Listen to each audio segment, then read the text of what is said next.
magluto.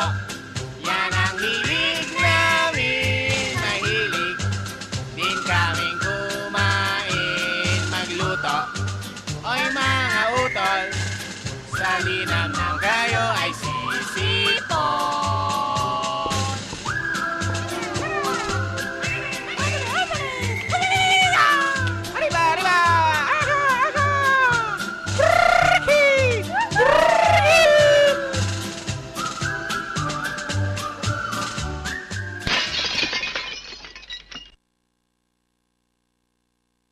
Kukurukoko! Okay, para sa ating second dish, April, ano yung ating lulutuin? Ito ang binagoongan rice or bagoong rice. Yes. Paano yan? Ano ang mga ingredients niya? Siyempre, unang-una, meron tayong pork meat. Pork strips, cut into meat. strips. Oo. Ano?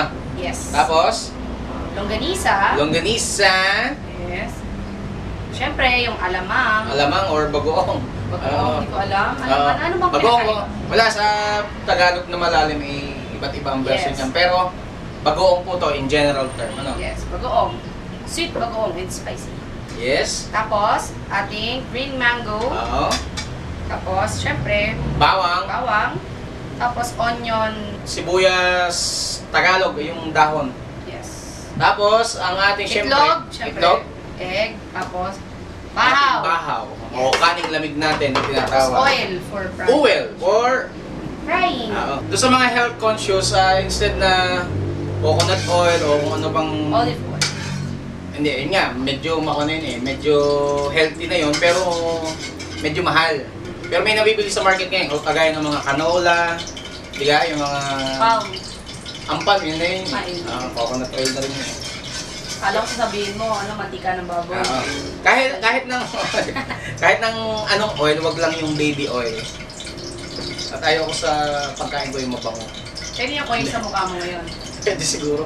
Binisto mo pa naman eh. Ang init ng ilaw. Okay, itong mainit ng ating mantika, ang ating munang ihuhulog bago tayo mag-isa, ay itong pork para mas mauna siyang maluto. Ang tawag doon, sangkutsa? Sabi daw ni Boy Talong. Boy talong? Actually, itong sa pagpiprito natin o sa paglalahok natin ng ating pork, depende na sa inyo kung ito ay mas paliliitan pa o mas malaki. Di ka? Yes, depende sa dami ng pagkain.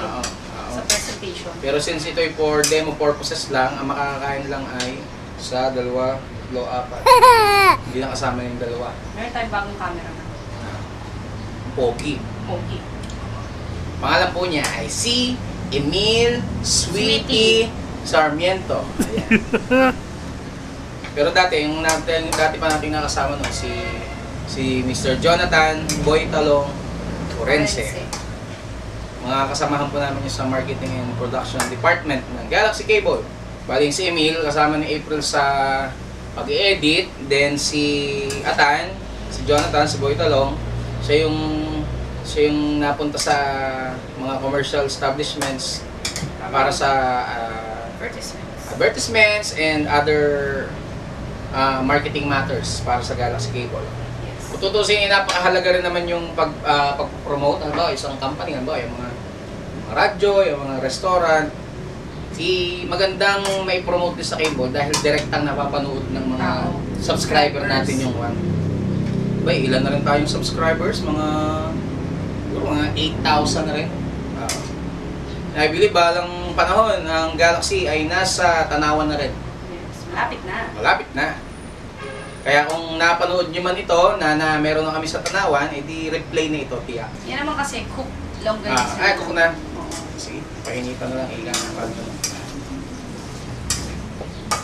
tsaka okay lang naman yung madurog dahil ang sadyang plano natin ay ikalat yan doon sa puti, di ka yung puti ng kanin. Magkakaroon siya ng magandang kulay. Yes. Okay? Ihulog ang bawang. Hindi kumpleto ang sinangag ng walang bawang. Dapat madaming bawang. Yung bawal po ito sa aswang. Aswang pa. Partner, ano sunod? Egg. Okay, isama mo na yung egg. Egg logs. Parang katulad ng din kanina. Kaso hindi masyadong pansin dito ang itlog. Magiging pampakon lang yun. Papadagdag ano lang. Color. Okay. Ngayon na na luto na yung ating mga karne na pangsahog sa ating sinangag. Pwede na nating i-lahok ang ating bahaw. Namamahaw ka. Bay mo naman. Kaya ako nagkagarni. Okay, since meron na tayong meron tayong bagoong, ayun na magpapaalat sa kanya. Oo, hindi ka na dapat. Masama yung masyadong maalat partner. Sa panahon ngayon, bawal ang maalat. Nakikinig mo yung sisel? Nakikinig mo? Nagsisisel na yung...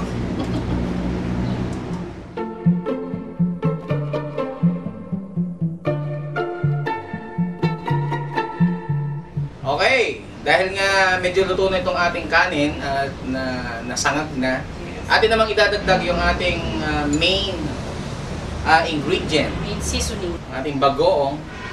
Kung gusto niyo itong mga bagoong nito, ito yung mga nabibili sa tindahan na may flavored, minsan sweet, minsan spicy. Pero kung ano naman, kung marunong naman silang gumawa ng nabibili sa pwede naman. Dahil nga sa nabanggit ko kanina, hindi na tayo naglagay ng asin dahil nga ang ating mga bagoong ay naturally maalat. Bukod sa galing to sa dagat, yung mismong paglalahok pa ng wine.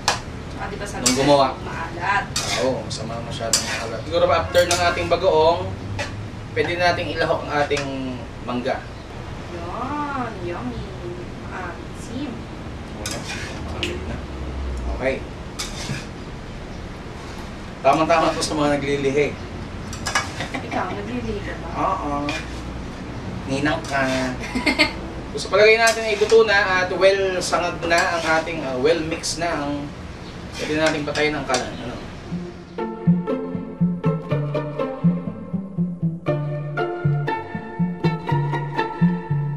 Yan, sa ating pagsaserve nito, lagyan lang natin ng konting greens, ika nga, ng onion leek. Para lang sa West Tagalog. Yan, yummy. Kahit walang ulam, pwedeng-pwede na ang ating bagoong Rice.